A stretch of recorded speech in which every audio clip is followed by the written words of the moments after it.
Bonjour à toutes et à tous.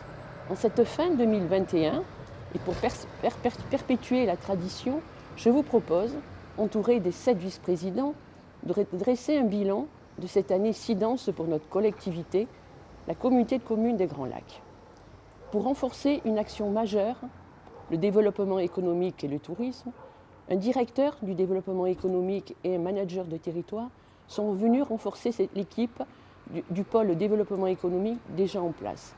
Première mission, la co-construction d'une véritable stratégie de développement économique de notre territoire. La révolution numérique est un enjeu aussi bien social, sociétal qu'économique. C'est pour cela qu'une conseillère numérique est également venue renforcer notre équipe.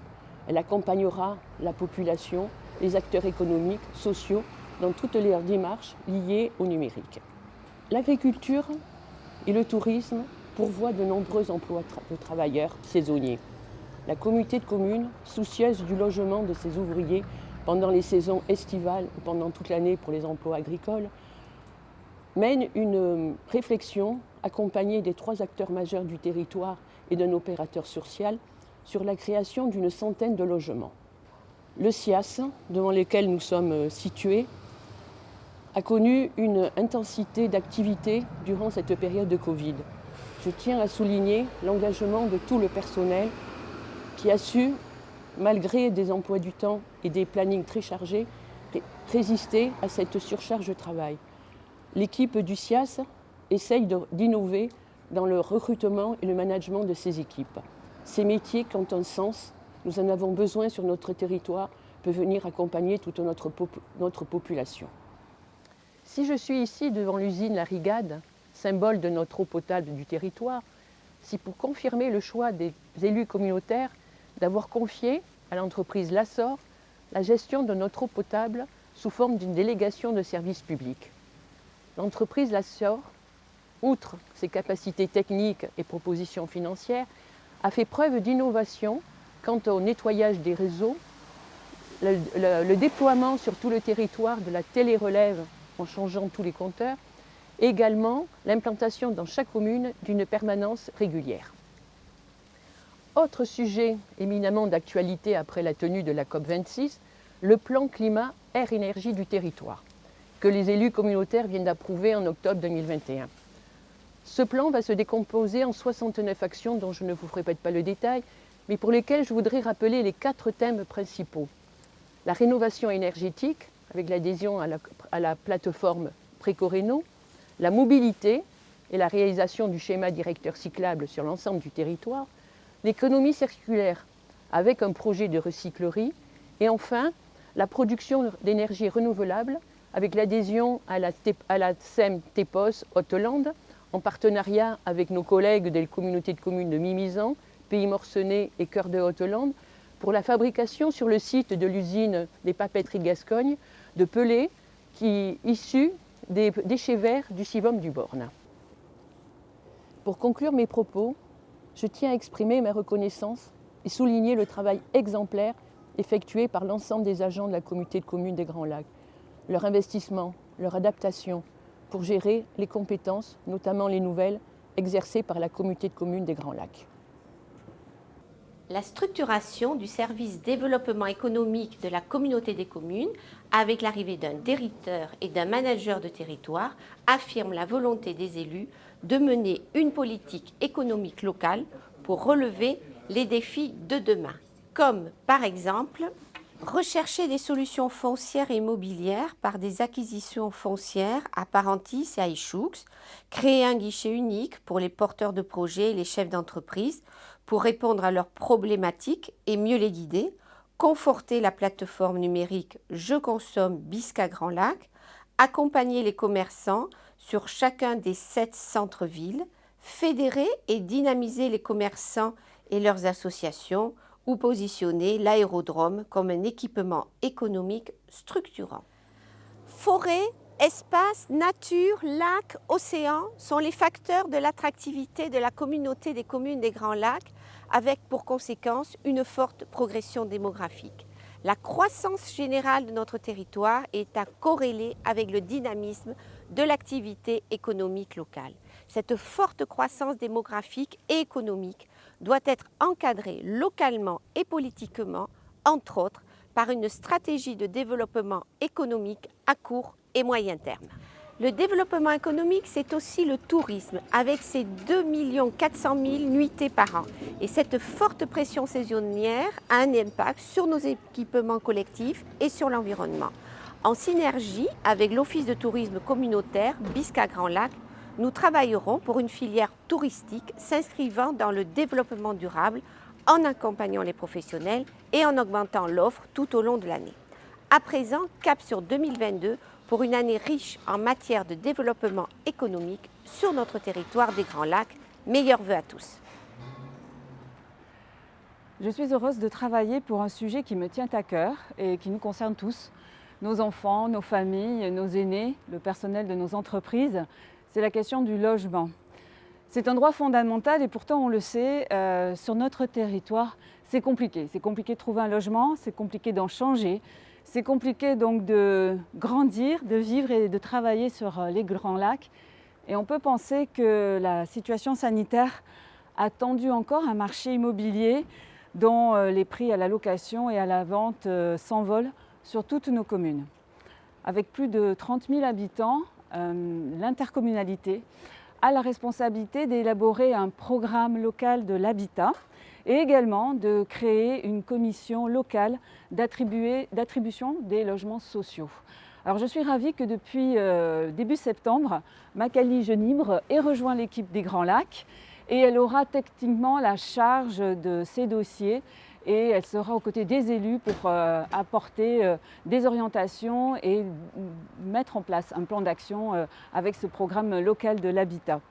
Vous pourrez également, dans la continuité des actions en faveur du plan climat du territoire, recourir à une personne de confiance pour tous vos travaux, quelle que soit votre situation de particulier ou de professionnel. Une personne de confiance qui va vous aider à mieux comprendre les aides dont vous pouvez bénéficier pour tous vos travaux de rénovation de votre habitat. Nous adhérons à la plateforme Préco-Réno pour préconisation à la rénovation.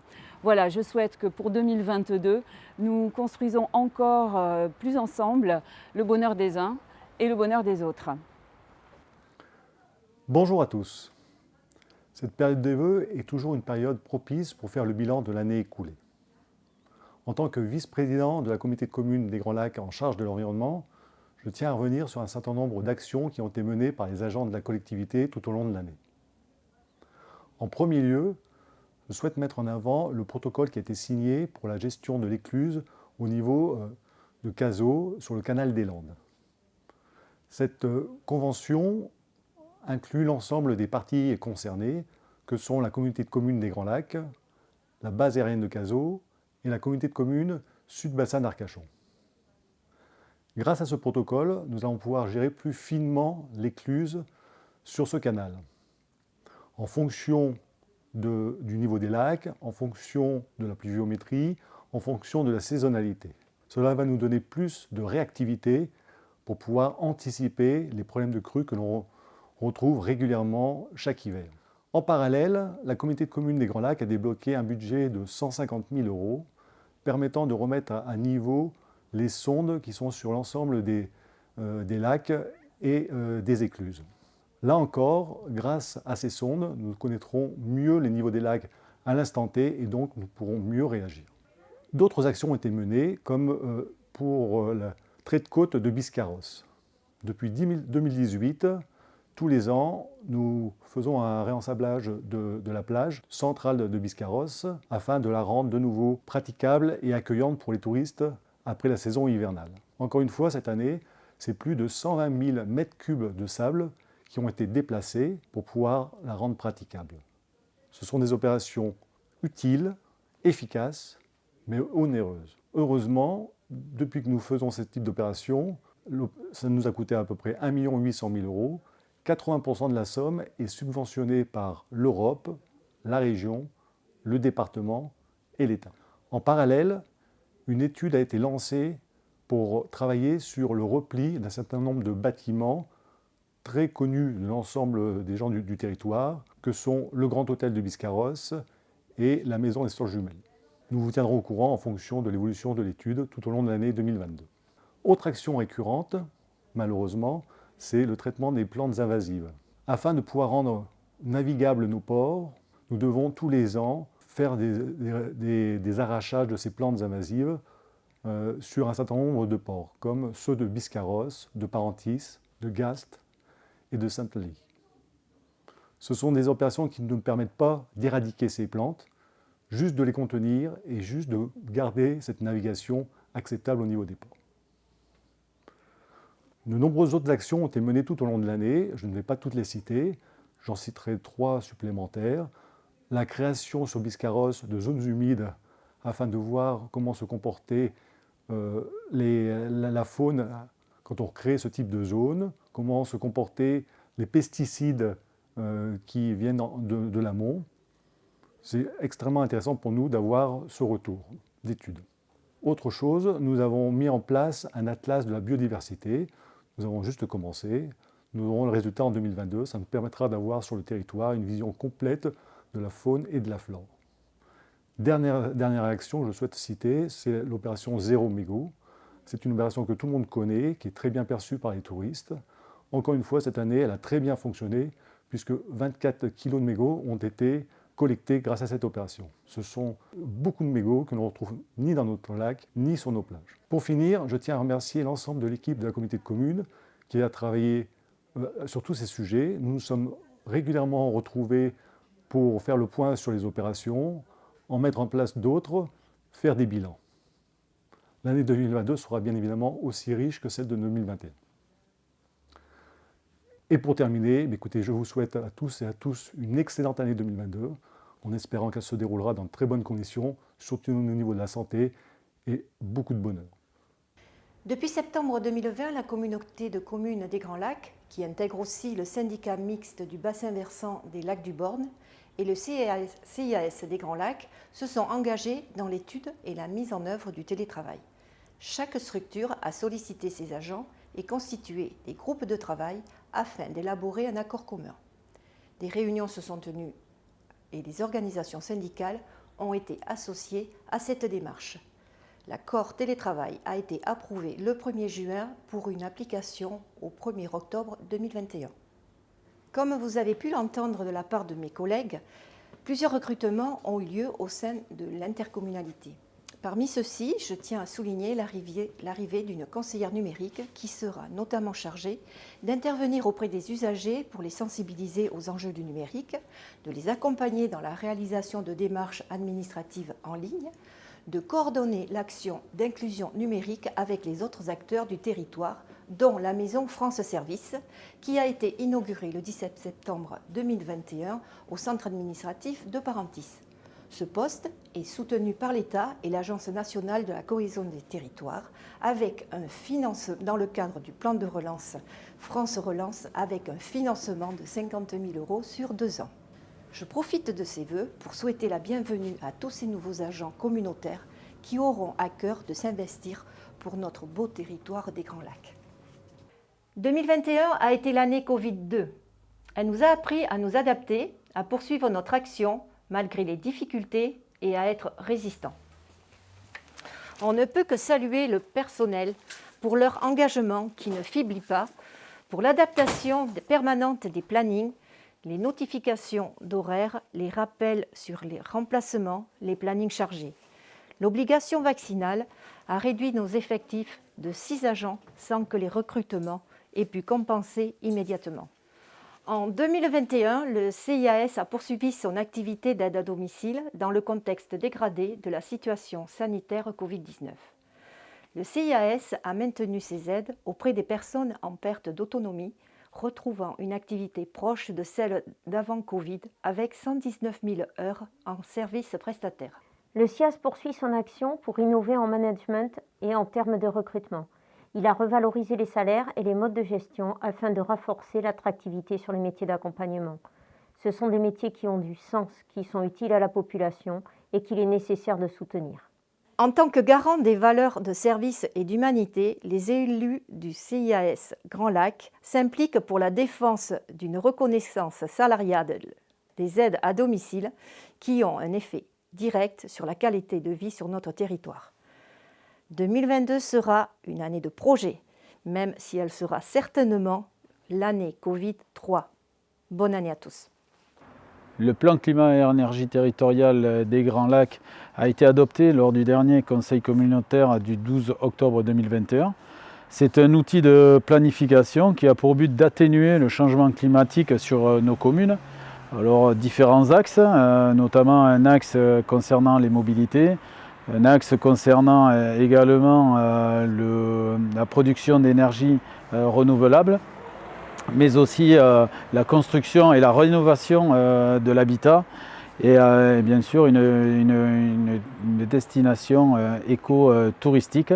Tout ceci avec un axe transversal concernant l'Open PCAET qui permettra à chacun de nos administrés de suivre l'évolution de ce plan climat, air, énergie territoriale qui aura une durée de 6 ans. Le PCAET, c'est un territoire producteur d'énergie qui s'adapte au changement climatique. Le PCAET, c'est aussi des logements à impact environnemental réduit, de la conception à l'utilisation.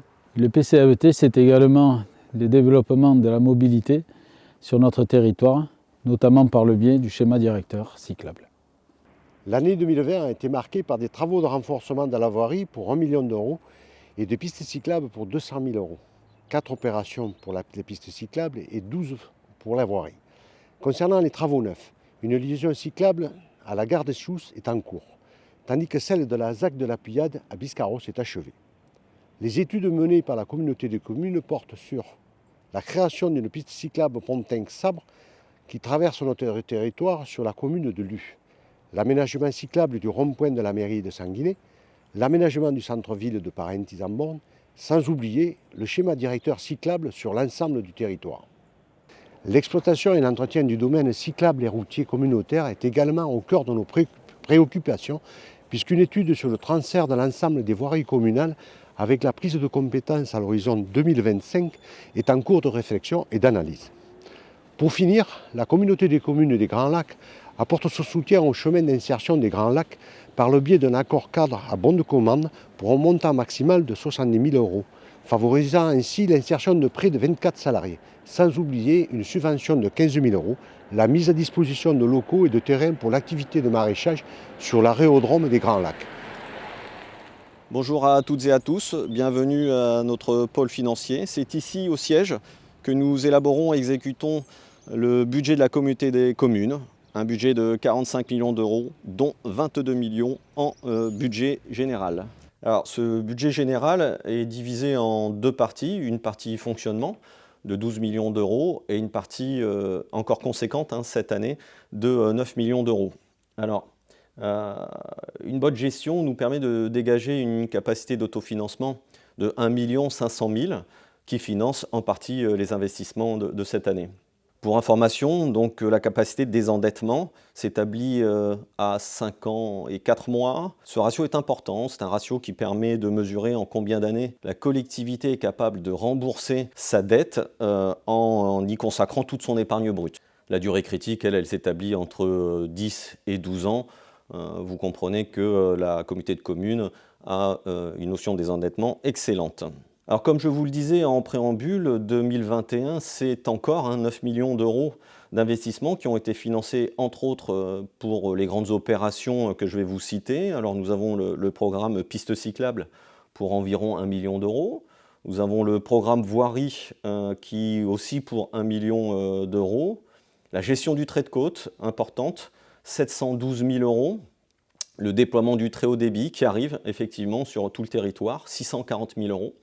L'aménagement de la fenêtre lacustre de Parentis-en-Born, 700 000 euros. Et enfin, l'aménagement du giratoire de la mairie de Sanguinet, là pour 470 000 euros. Donc ça, ce sont les grandes masses des investissements. Bien sûr, vous en avez encore. Comme vous pouvez le constater, les finances de la communauté de communes sont saines et nous placent en position très favorable pour envisager tous nos projets futurs. À l'aube de 2022, À côté de l'équipe de la communauté de communes, je vous souhaite une très belle année, riche de beaux et nombreux projets pour notre territoire.